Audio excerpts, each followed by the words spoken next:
இரண்டாம் தவணையை விடுவித்தது. நாணய நிதியம் இணக்கப்பாட்டு ஒப்பந்தங்களை உரிய காலப்பகுதியில் நடைமுறைப்படுத்துமாறும் அரசாங்கத்துக்கு வலியுறுத்தல் என்பதாக இன்றைய பிரதான தலைப்புச் செய்தியை வீரகேசரி பத்திரிகை தந்திருப்பதை காணலாம். அத பத்திரிகையிலும் அது தொடர்பான செய்திகள் இடம்பெடுத்திருப்பதை நாங்கள் காணலாம். IMF දෙවනි වාරිකයේ ලෙස அமெரிக்க டாலர் மில்லியன் துன்சிய தியாக் முதாஹரி என்பதாக அந்த செய்திக்கு தலைப்பிடப்படுகிறது. எனவே ஆர்த்திகிய ஸ்தாவர வீமே தாவகாலிக லக்குன்னு பெண்ணும் கரமின் பவத்தின பவாத் கியாய் என்பதாக அந்த செய்திக்கு தலைப்பிடப்படுகிறது. 330 மில்லியன் அமெரிக்க டாலர்களை சர்வதேச நாணய நிதியம் இலங்கைக்கு வழங்க தயாராகிறது. எனவே பொருளாதார நிலைப்பாடானது இப்போது தற்காலிகமான ஒரு அதிகரிப்பை காட்டி வருகிறாக நேற்று தினம் நாணய நிதியத்தினுடைய பிரதிநிதிகள் தெரிவித்த கருத்து இன்றைய அத பத்திரிகையினுடைய முக்கியமான செய்திகளாக இருப்பதை காணலாம். அது குறித்து நாங்கள் இப்போது விரிவாக பார்ப்பதற்கு தயாராக இருக்கிறோம். எனவே நேற்றைய தினம் சர்வதேச நாணய நிதியம் இந்த தகவல்களை வழங்கியிருந்தது. எனவே விரிவாக்கப்பட்ட நிதி வசதி செயற்திட்டத்தின் கீழ் இலங்கைக்கு இரண்டாம் கட்டமாக 337 மில்லியன் டாலர் கடன் நிதியை வழங்குவதற்கு சர்வதேச நாணய நிதியத்தின் பணிப்பாளர் சபை அனுமதி வழங்கியிருக்கிறது. இலங்கைக்கு கடன் உதவியை வழங்குவதற்கு ஈடாக சர்வதேச நாணய நிதியத்தினால் விதிக்கப்பட்ட நிபந்தனைகளை அரசாங்கம் உரியவாறு நிறைவேற்றியிருக்கின்றதா என கண்காணிக்கும் முதலாம் கட்ட மதிப்பீட்டு கடந்த செப்டம்பர் மாதம் 14ஆம் தேதி முதல் 26ஆம் தேதி வரை காலப்பகுதியில் மேற்கொள்ளப்பட்டது. அம்மதிப்பீட்டின்படி சர்வதேச நாணய நிதியத்தினால் இலங்கைக்கு விதிக்கப்பட்ட நிபந்தனைகள் திருப்தி அளிக்கும் வகையில் முழுமையாக நிறைவேற்றப்படவில்லை என நாணய நிதியத்தினுடைய அதிகாரிகள் அறிவித்தார்கள். இந்த பின்னணியில் இலங்கை பற்றிய முதலாம் கட்ட மதிப்பீடு தொடர்பில் எட்டப்பட்டுள்ள இணக்கப்பாடு குறித்து தெளிவுபடுத்தும் வகையில் சர்வதேச நாணய நிதிய அதிகாரிகள் நேற்றைய தினம், அதாவது இலங்கை நேரப்படி காலை 8:30 மணிக்கு, வாஷிங்டன் நேரப்படி நேற்று முன்தினம் இரவு 9:30 மணிக்கு நிகழ்நிலை முறைமையூடாக ஊடகவியலாளர் சந்திப்பு ஒன்றை நடத்தியிருந்தார்கள். இந்த சந்திப்பில் சர்வதேச நாணய நிதியத்தின் இலங்கைக்கான செயற்திட்ட தலைவர் பீட்டர் ப்ரூயர், அதே போல பிரதி தலைவரான கட்ரியானா ஸ்ரீலிங்கா உள்ளிட்ட பலரும் கலந்து கொண்டு இந்த விடயங்களை பற்றி பேசினார்கள். அதே போல இலங்கைக்கான வதிவிட பிரதிநிதி சர்வத் ஜஹான் ஆகியோரும் கலந்து கொண்டார்கள்.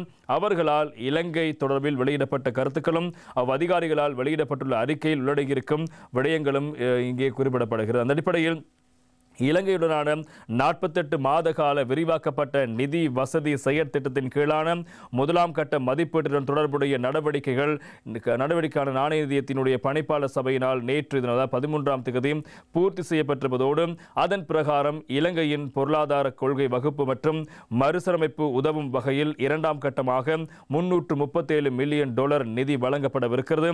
அந்த வகையில் சர்வதேச நாணயத்தினால் இதுவரைக்கும் இலங்கைக்கு மொத்தமாக வழங்கப்பட்டிருக்கும் கடனின் அளவானது 670 மில்லியன் டாலராக உயரும் என்பதாக அவர்கள் நேற்று அறிவித்தார்கள். இந்த செயற்திட்டத்தின் கீழ் இலங்கையால் முன்னெடுக்கப்பட்ட நடவடிக்கைகள் திருப்தி அளிக்கும் வகையில் அமைந்திருக்கின்றன.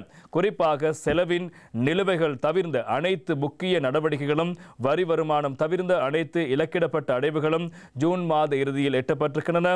அதே போன்று அக்டோபர் மாத இறுதியில் எட்டப்பட வேண்டிய மிக முக்கிய கட்டமைப்பு ரீதியான மறுசீரமைப்புகள் அவ்வேளையில் அல்லது அதனை விட தாமதமாக நடைமுறைப்படுத்தப்பட்டிருக்கின்றன.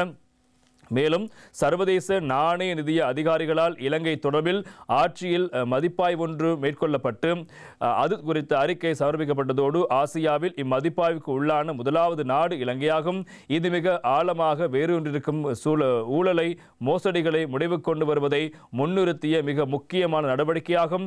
இவ்வாறானதொரு பின்னணியில் ஆட்சியியல் நிர்வாகத்தை மேம்படுத்துவதற்காக தொடர்ந்தும் நடவடிக்கைகளும் சர்வதேச நாணயத்தின் மதிப்பாய்வு அறிக்கையில் முன்மொழியப்பட்டிருக்கும் பரிந்துரைகளை உரிய காலப்பகுதியில் செயற்படுத்துவதும் நாட்டு மக்கள் அனைவருக்கும் பொருளாதார ரீதியில் பெரிதும் நன்மை பயக்கும்.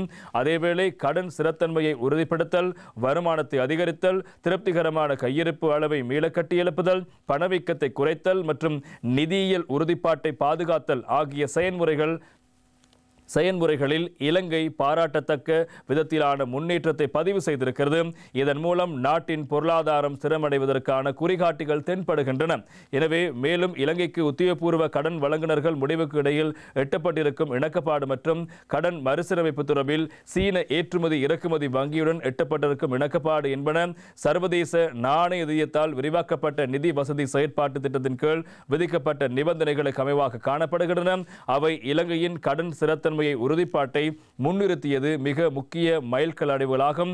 அதே போன்று உத்தியோகபூர்வ கடன் வழங்குநர்களோடு புரிந்துணர்வு ஒப்பந்தம் இன்றியமையாததாகும்.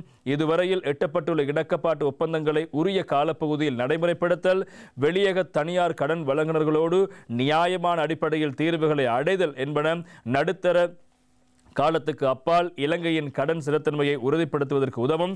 அத்தோடு முழுமையான மீட்சியை அடைந்து கொள்வதற்கும் நிலையானதும் வலுவானதுமான மறுசீரமைப்புகள் இன்றியமையாததாகும். இதை வருமான அடைவுகள், செலவினங்களுக்கு ஈடான எரிபொருள் விலையிடல், சமூக பாதுகாப்பு செயற்திட்டங்களை உறுதிப்படுத்தல், கையிருப்பை மீள கட்டியெழுப்பல், அதேபோல நிதியியல் உறுதிப்பாட்டை பாதுகாத்தல், ஊழலை இல்லாதொழித்தல் மற்றும் ஆட்சியியல் நிர்வாகத்தை மேம்படுத்தல் என்பன அம்மறுசீரமைப்புகள் அடங்குவதாகவும் நேற்று தினம் சர்வதேச நாணய நிதிய பிரதிநிதிகள் இலங்கைக்கு இந்த கடன் வசதியை அங்கீகரித்து அவர்கள் நடத்திய ஊடக சந்திப்பில் தெரிவித்த விடயங்கள் பிரதானமான விடயங்களாக இருப்பதை நாங்கள் காணக்கூடியதாக இருக்கிறது.